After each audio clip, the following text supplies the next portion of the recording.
Second T shirt तेवढं सूरज हे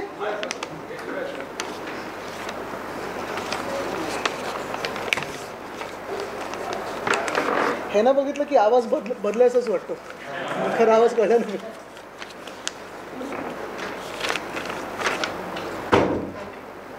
करूया सुरू? हां, म्हणून मी विचारलं.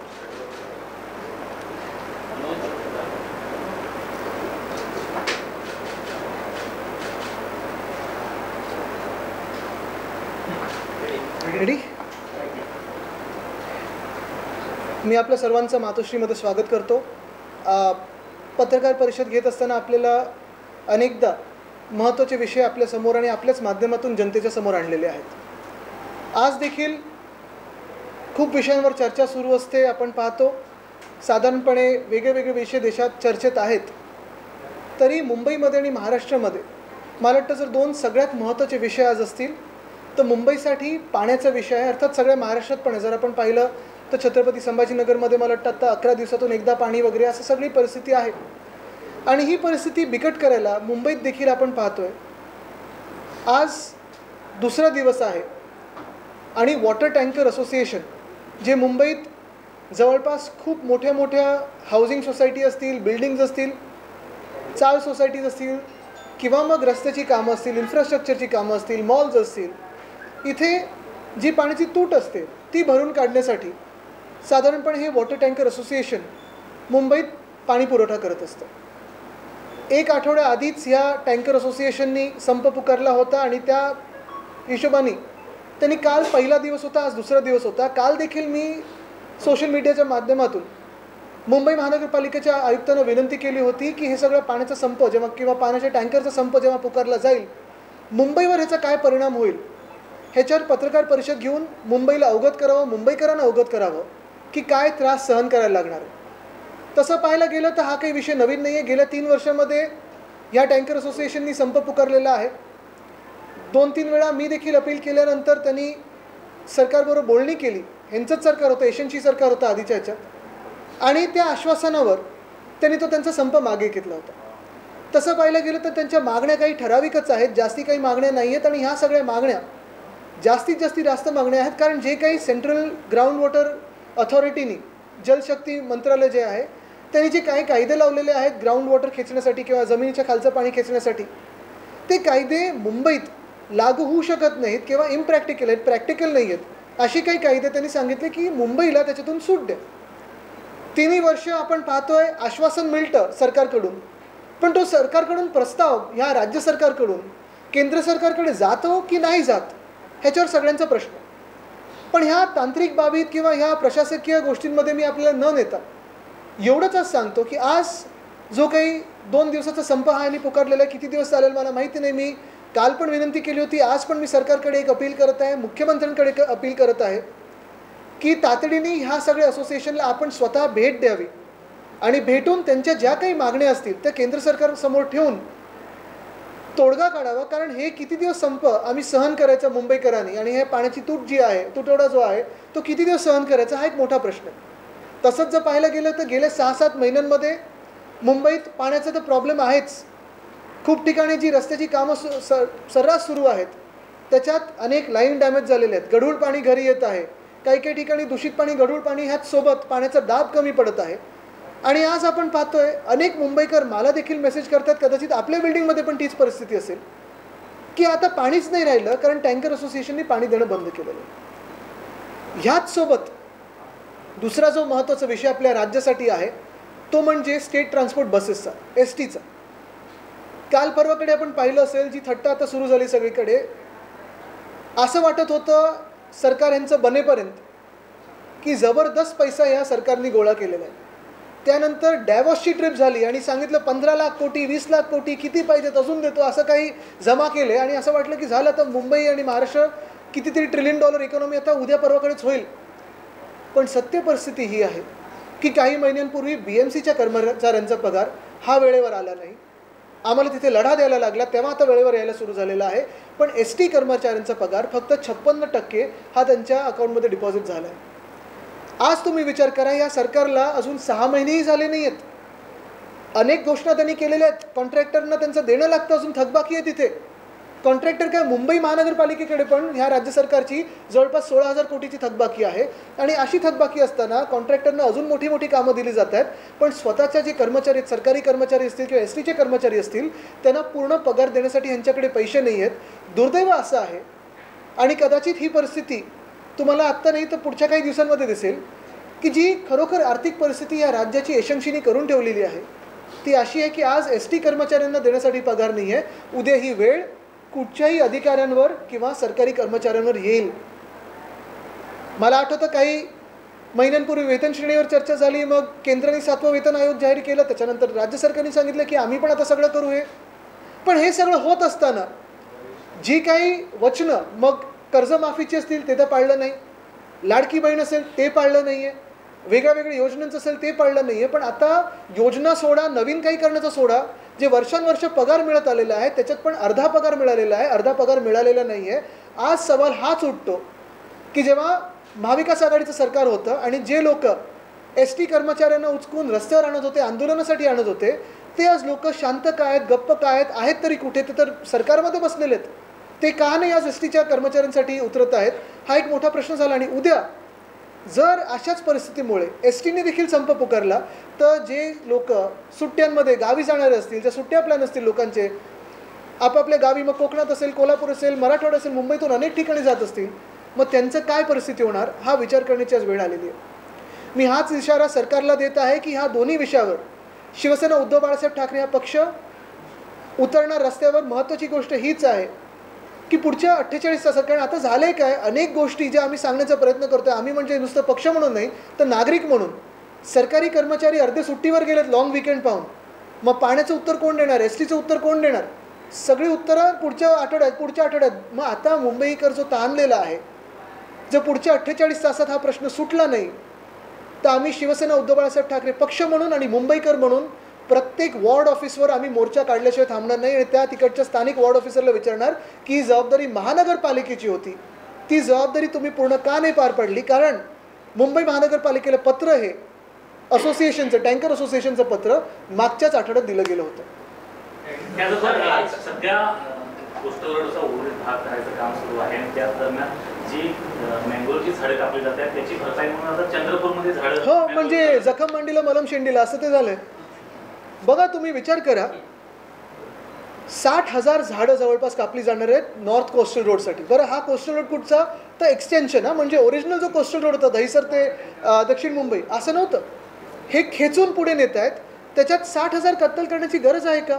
म्हणजे कालच मी पेपरमध्ये वाचलं की फडणवीस साहेब बोलत आहेत वातावरणीय बदलमुळे त्यांची झोप उडालेली आहे. एका बाजूला ते बोलतात बरोबर आहे, दुसऱ्या बाजूला बुलेट ट्रेनमध्ये किती झाडं कापणार आहेत. कोस्टल रोड एका रस्त्यासाठी 60,000 झाडं, परत जे 2 हायवे ते प्लॅन करत आहेत टायगर सँक्च्युरीमधून जाणार आहेत, गारगाई धरणासाठी 5 लाख झाडांची कत्तल करणार आहे. माझं म्हणणं एवढंच आहे की भाजपने एकदा ठरवावं की आम्ही महाराष्ट्राचं वाळवंट करून टाकू, म्हणजे आम्ही तरी आंदोलनं करणार नाही, सांगून टाका आम्ही सगळी झाडं काढून टाकणार आणि एका झटक्यात काढून टाका ना. जी अरे अपडेट आहे त्याच्याकडे. 2 मिनट पहले ही एक प्रेस रिलीज जारी हुआ एसटी की तरफ से, ये कहा गया कि 7 तारीख तक, हर महीने में 7 तारीख को एसटी कर्मचारी को उनके अकाउंट में पैसे दे दिए जाएंगे. अच्छी बात है, लेकिन आज तारीख क्या है और ये कौन सी तारीख की बात कर रहे हैं, अगले महीने से. यही मेरी बात है. तो यानी सरकार ने भी वाइट पेपर जारी करना चाहिए कि क्या तकलीफ है कि जो 1 तारीख को नहीं कर सकते. ये बहुत सारे लोगों की ईएमआई वगैरह 3 तारीख तक भरने होते हैं. बीएमसी की तो यही हाल थे ना, बीएमसी कर्मचारी भी यही मांग कर रहे थे कि 1 तारीख को पैसा आए, 31 को आए, क्योंकि 3 तारीख तक ईएमआई भरना होता है.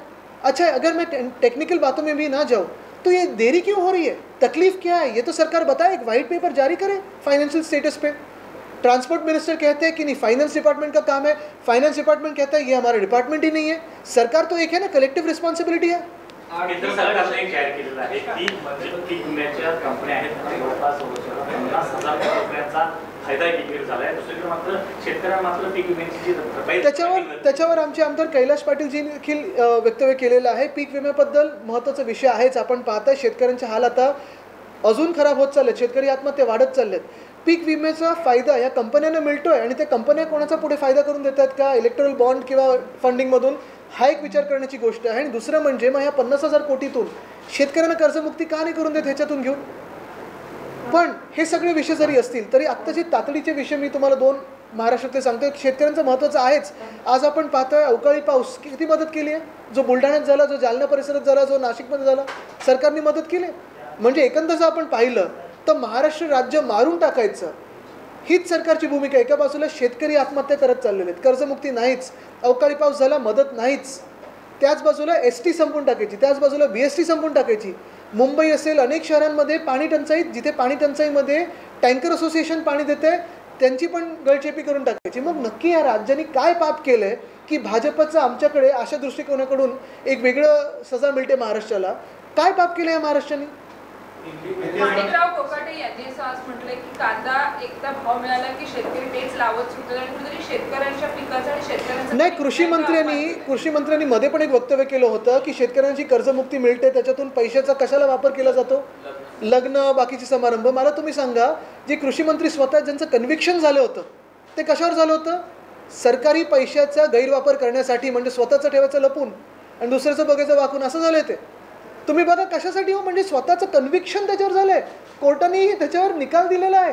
स्टे मिळाला तर पुढची गोष्ट आहे, ते सबज्युडिस अपीलमध्ये केलं त्यांनी. पण कन्व्हिक्शन ज्या गोष्टीवर, एम्बेझलमेंट ऑफ फंड्सवर झाला आहे, तो पैसा, सरकारी पैसा त्यांनी गैरवापर केला आहे आणि तुम्ही शेतकऱ्यांवर आरोप लावताय. मी तर मुख्यमंत्र्यांना विनंती करेन की अशा लोकांना 1 मिनिटं सुद्धा स्वतःच्या कॅबिनेटमध्ये ठेवायला नाही पाहिजे. की मी सगळ्यांच्या हिसाब घेणार आहे. जे नितेश नारायणांनी अटक केला होता त्याचा व्हिडिओ आता डिलीट केलेला नाही, तसंच ठेवला आहे. कचऱ्याच्या प्रश्नावर आपण नंतर बोलू. हिंदी में बता दीजिए. वाटर टैंकर का विषय, वाटर टैंकर वाले ये भी बोल रहे हैं कि सिर्फ मुंबई में ये सेंट्रल गाइडलाइन का इम्प्लीमेंट चल रहा है, थाने बाकी जगह पे नहीं. बिल्कुल. मुंबई और महाराष्ट्र के लिए 2 अहम विषय, सबसे महत्वपूर्ण विषय यही है. पहली बात तो मुंबई में अगर आप देखें तो पानी की समस्या काफ़ी और भी गहरी होती जा रही है. पहले तो दूषित पानी आता था, पानी का प्रेशर कम था, और अभी जैसे ही समर का समय बढ़ता जाएगा तो इस मौसम में अगर आप देखें तो पानी बहुत ही कम पड़ते जाता है.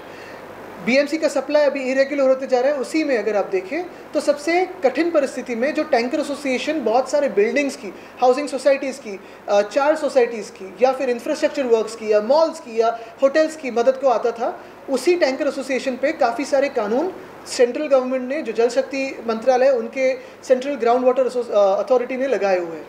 लगभग 3 सालों से ये समस्या जारी है. तीनों सालों में उन्होंने ऐसे ही स्ट्राइक को करा था. 2 बार तो मैंने ही कभी कभी बीच में बात करके, उनको विनती करके, सरकार से बात करके पीछे लेने की कोशिश की थी. लेकिन यही बात होती है कि ये जो रूल्स बनाए हैं उसका इम्प्लीमेंटेशन तो मुंबई में ही होता है. और दूसरी बात, रूल्स जो मुंबई के लिए लगाए हैं वो काफ़ी इम्प्रैक्टिकल है. वो रूल्स अगर आप समझे, अगर आप पढ़े, तो आप भी पूछेंगे कि ये रूल्स मुंबई में कैसे लागू कर सकते हो. बिल्कुल, ये जो पानी की समस्या है या जो पर्यावरण की समस्या है, उसमें रूल्स होने चाहिए, कानून होना चाहिए, कानून इम्प्लीमेंट होना चाहिए, लेकिन वो कानून या रूल्स प्रैक्टिकल होने चाहिए. यही बात है, और यही मैं सरकार से विनती करूंगा, CM साहब से विनती करूंगा कि आज उनसे मुलाकात करें, और जो पिछले 2 सालों में सिर्फ बातें करते आए, उस बातों पे अमल हो. उस बातों की अगर आप देखें तो उस पर कोई प्रस्ताव केंद्र सरकार की तरफ जाए कि ये रूल्स जो है ये इम्प्रैक्टिकल है, थोड़ा अमेंड किया जाए. मुंबई के लिए सुधारित कोई अगर रूल्स आते हैं तो अच्छा होगा. और आज अगर ये मामला अगले 48 आवर्स में अगर इसका कोई हल नहीं निकला, अगले 48 आवर्स में, तो हम शिवसेना उद्धव बाळासाहेब ठाकरे पार्टी हर एक वॉर्ड ऑफिस पे मोर्चा निकालेंगे. आपण बघतोय गेल्या अनेक वर्षांपासून मुंबईच्या राणीच्या बागेमध्ये अनेक प्राणी एक घेतो. मग मी परत तुमचा प्रश्न होतो, पण तुमचा राणीचा बागेचा नंतर घेऊया. सॉरी. 2 राष्ट्रीय मुद्दे हैं. पहला, आज ST पे ब्रीफ कर दीजिए पहले. ST पे बिल्कुल. आप लोग भीख नहीं मांग रहे हैं, फाइनेंस सचिव के पास जाके मैं खुद 7 तारीख. दूसरा जो महत्वपूर्ण इशू है वो यही है पूरे महाराष्ट्र के लिए कि स्टेट ट्रांसपोर्ट की बसेस हर गांव में जाती है. अगर आप बसेस की हालत देखें तो बसेस की हालत तो सबसे ख़राब ही है. बीच में किसी ने एशेंसी गट से ये भी सोचा था कि 2000 बसेस ले, और उस कैंप पे फडणवीस साहब ने ही स्टे दिया था. तो अगर बसेस खरीदने को पैसा है, बसेस नए सिस्टम में लाने को पैसा है, तो सारे ST कर्मचारियों को सिर्फ 56% पैसा आपने दिया है, पगार दिया है, सैलरी दी है. ये ऐसे कैसे बात हो सकती है. और यही सरकार हमें बताए किसी भी ब्लेम गेम में न जाते हुए, क्योंकि परिवहन मंत्री कहते हैं कि ये वित्त मंत्री का डिपार्टमेंट है, वित्त मंत्री कहते हैं नहीं परिवहन मंत्री देखेंगे, परिवहन मंत्री कहते हैं कोई दूसरा डायरेक्टर देखेगा, लेकिन इसमें यही बात होती है कि जब कैबिनेट होती है उसकी कलेक्टिव रिस्पॉन्सिबिलिटी, सरकार की जिम्मेदारी हर एक की होती है, और यही सरकार वाइट पेपर एक लाए जारी करे कि असल में सरकार की फाइनेंशियल पोजीशन क्या है। दो सवाल है। एक पहला, ज्योतिबा फुले पर बनी फिल्म को आज रिलीज होना था लेकिन नहीं हो पाई, पोस्टपोन कर दिया। कांग्रेस और एनसीपी का आरोप यह है कि सरकार के दबाव की वजह से इस फिल्म को रोका गया, जबकि कश्मीर फाइल्स को अनकट पेश कर दिया। शिवसेना की क्या भूमिका इस फिल्म में? देखिए, हमारी भूमिका यही रहती है कि जो समाज में चलते आया है उसी का प्रतीक काफ़ी सारे आर्ट फॉर्म से आता है, लेकिन मुझे लगता है कि सबसे अहम चीज़ आज की जो है वो यही है कि हर एक को मुंबई में, फिर आपकी जाति कोई भी हो, भाषा कोई भी हो, धर्म कोई भी हो, पानी नहीं मिल रहा है। मेरी समस्या वही है, और आज मैं उसी पे बात करूंगा, उसी पे आपको एक बार लाना चाहता हूँ कि मुंबई में पानी की जो समस्या है, टैंकर एसोसिएशन की जो समस्या है, उसे पहला हल कोई निकाले सरकार, और एसटी के कर्मचारी वापस बहुत सारे जातियों से, बहुत सारे धर्मों से, उनको उनका पगार मिले। खरं तर राणीच्या बागेमध्ये गेल्या अनेक वर्षांपासून प्राणी येण्याची प्रतीक्षा होती आणि ते प्राणी आलेले नसल्याने 21% फुटफॉल हा कमी झालेला आहे, पर्यटक पाठ फिरवत आहेत। नक्कीच, पण त्याच बाजूला एक आनंदाची गोष्ट ही आहे की जेव्हा आत्ता मला वाटतं युरोपियन काही देशातून जे काही आत्ता डेलिगेशन झाले, मला वाटतं बेल्जियमचे राजघराणं होतं, त्यांना काय दाखवलं नाही मुंबईमध्ये, पेंग्विन, बरोबर आहे, ह्याचा मला अभिमान आहे, आणि असंच मी चॅलेंज करतो की सरकारने असं चिता दाखवलं नाही असतील तर। इसके अलावा तहबू राणा को लेकर आए, सरकार आपकी तरफ पार्टी की तरफ से कहा गया कि सरकार इसका फेस्टिवल न मनाए, इस पर मुख्यमंत्री का कहना और अर्जुन राम मेघवाल उनका कहना है कि विपक्ष जो है अननेसेसरी सियासत कर रहा है, उसको मुंबईकरों को इंसाफ दिलाने का। बिल्कुल, हमारी तो यही मांग है और मेरी भी यही राय है। कल भी मैंने ये कहा कि वो जो राणा अतिरेकी है, जो आतंकवादी है, उसे मुंबई के पब्लिक स्क्वायर में जहाँ 26/11 हुआ वहाँ फांसी दी जाए, और जल्द से जल्द दी जाए। अगर ये तो प्रूवन है, यूएस में भी उसी के लिए पकड़ा था, हमें भी पता, सब दुनिया को पता है, तो उसे जल्द से जल्द मुंबई में किसी चौक में या जहाँ 26/11 हुआ वही उसी इलाके में फांसी दी जाए। इस पे कोई निगोशिएशन हो नहीं सकता। सारे पार्टी, मुझे लगता है सभी एक ही राय के हैं, और जैसे आपको याद होगा कसाब को फांसी दी गई, अफजल गुरु को पार्लियामेंट के अटैक के दौरान की फांसी दी गई, वैसे ही इसको भी फांसी दी जाए, लेकिन वहाँ नहीं, रास्ते पे दी जाए, तो जो भी आतंकवादी होगा उसे वो देखेगा कि भारत आतंकवाद पे निगोशिएशन नहीं करता है। अच्छा, तवरून नाना काल आणलं गेलं आहे, त्या अतिरेक्याला आमचं स्पष्ट मत आहे की ज्या मुंबईमध्ये 26/11चा हमला झाला, त्याच मुंबईमध्ये लवकरात लवकर त्या आतंकवाद्याला, राणाला फाशी दिली गेली पाहिजे, भर चौकात फाशी दिली गेली पाहिजे।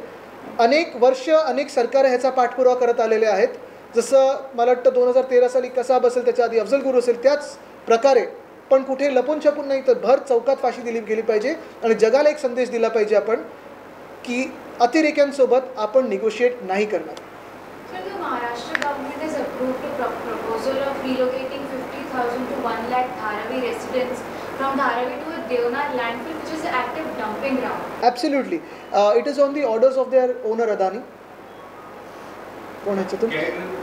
नाही, हे मी बघत होतो दाखवायला पाहिजे की नाही, but it is on the orders of their owner Adani, BJP's owner Adani, and let me remind them that for the past 2 years they have tried everything to clear out Dharavi, but Dharavikars are united, be it from any religion, be it from any background, be it from any socio-economic background.